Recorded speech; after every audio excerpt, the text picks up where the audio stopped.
hit record. Like, how many times do I have to try to record something where I'm just not recording? I just want to record a video. Come on, phone. Oh my god, really, phone? Okay, that's great. I'll take that. My rice is about to burn! Let me record! Okay, come on. Come here. Oh, that's right. The flashlight will not work if I have the camera on. Hello, frying pan? Is there a frying pan available? Frying pan, if you're available, please come to the front cabinet. I am calling all frying pans. Hello. Don't give me the frying pan cabinets!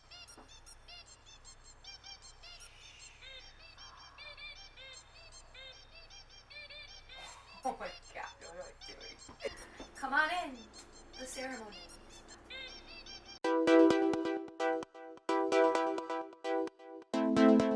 Guys, and welcome back to my channel, The Heathen Vegan, an online, mostly gluten-free vegan cooking channel where I show you guys how to make some really good food that's good for you, that's good for the environment. The ingredients are really simple to get to, and the recipes themselves are actually really simple to do. Today I'm going to do another Chef of the Week. This Chef of the Week today, the Chef of the Week for this week's video is going to be my friend Todd. I've known Todd now for over 20 years, and you know, we've talked off and on throughout those 20 years, but every time I talk to Todd, he always has nice things to say. He's always very encouraging as far as my channel goes and my bloopers go. So Todd, if you're out there and you're watching, thanks man, I appreciate it. I had contacted Todd a few weeks back, and I was like, hey, you know, I'm going to do this new segment. Do you have any recipes that I might be able to use as far as a Chef of the Week goes? So Todd was like, yes, I do have a recipe for you. It's not vegan and it's not gluten-free. And I was like, Todd, that's okay. I don't need a gluten-free vegan recipe. Just give me what you got, what you like to make, what's one of your favorite things to eat. So he gave me a cheesy chicken and rice recipe. Now, he didn't have any pictures to send to me for me to do comparisons as far as my Chef of the Week goes. So Todd's original recipe is cheesy chicken and rice. Todd's original recipe was like a fried rice with pulled chicken and then cheese melted in it. And he told me that I have artistic license to do with this recipe whatever I choose to, which I really appreciate that. Thank you, Todd. This is what I've come up with.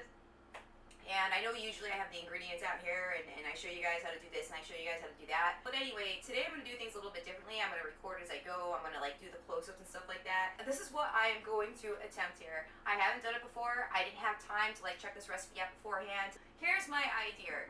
I'm going to take his cheesy chicken and rice. I'm going to take some chicken fillets. I'm going to slice them in the middle. I'm going to stuff them with some vegan bacon, some vegan mozzarella, and some vegan cheddar cheese. I'm going to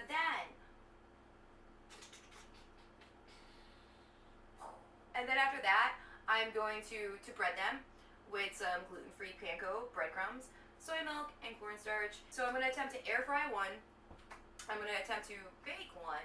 And then I'm going to attempt to traditionally fry one. And I'm going to take the rice, I'm going to saute it with some red palm oil and some fresh basil from my garden, along with some salt and pepper and some garlic and onion powder. I'm going to make it all pretty with a garnishment of some, and I'm going to like saute these too, some Brussels sprouts, garlic, tomatoes. This smells great. Now, without further ado, let's get into cooking. Let's see what we come up with. Let's see what follies happens. And also, let's see if we can come up with a great new recipe.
Some of your vegan mozzarella sliced up, some of your cheddar cheese sliced up, and then some of your some vegan bacon too. So after we have all of our ingredients like this. We're gonna put this aside real quick. I think now would be a good time to preheat our oven to 400. What I have done with the chicken right now is I have taken the chicken and I've sliced it like this. I didn't slice it all the way through. What I did was I left this part right here intact because I figured it'd be a little bit easier to go and stuff these and then bread them. Now, when you are slicing this, if you are using the corn fillets, you're gonna see that, and I'll show this on a close-up, is that the corn fillet has one side that is thicker than the other. So you want to cut from the side that is actually thinner.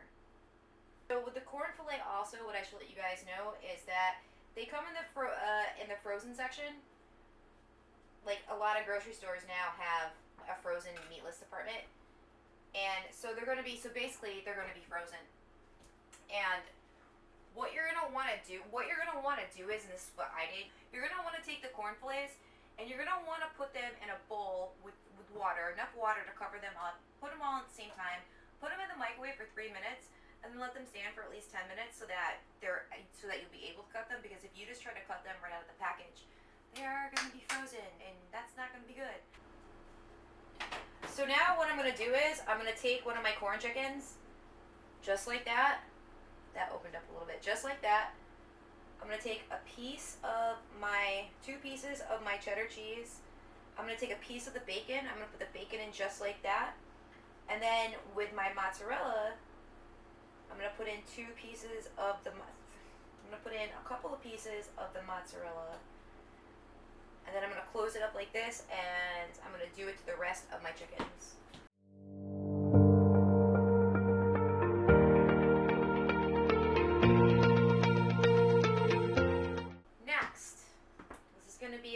This is the part that I'm a little bit nervous about because, like I said, I haven't tried this before. So I'm a little bit nervous about this. And hopefully this comes out well. So what I'm going to do is I'm going to dip it in the milk first, just to give it a coating.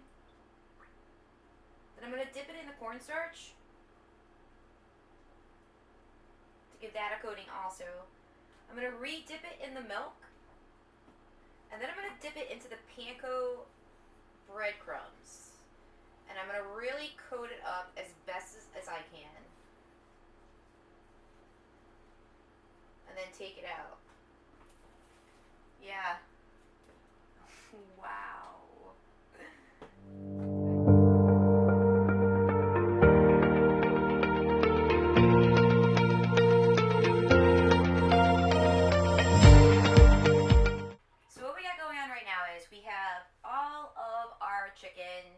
Breaded, they're stuffed. That's good stuff right there. I'm gonna plug in my air fryer. If I can get it out of there.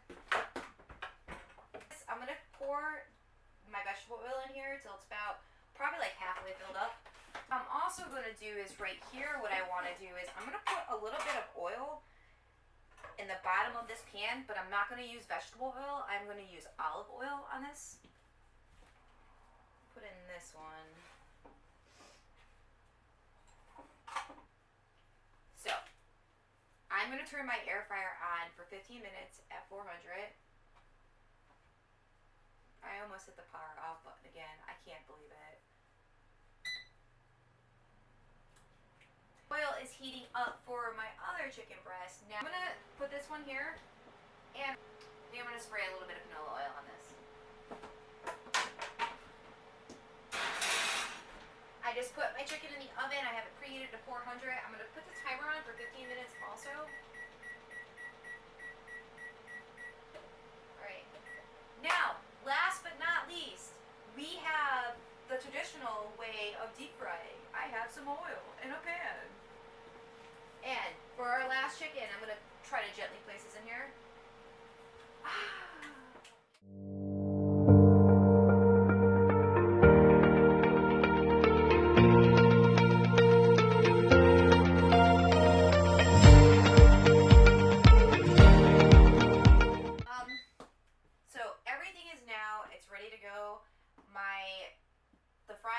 Obviously, the traditionally fried chicken was done way before my air fried and my oven fried. What I want to do real quick is, though, I want to broil this chicken that's in the oven real quick, only because of the fact that I did sprinkle a little bit of olive oil on top. top of it because it wasn't coming out very brown.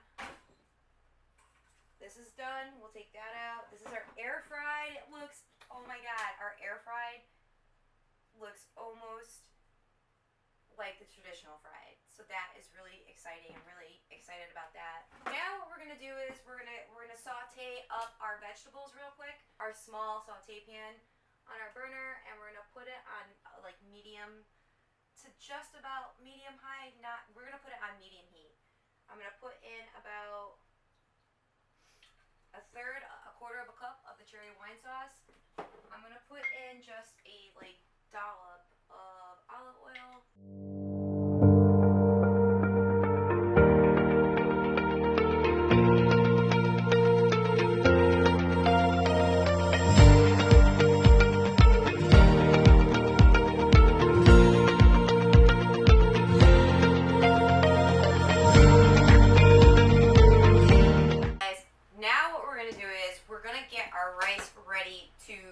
To saute. Like I said.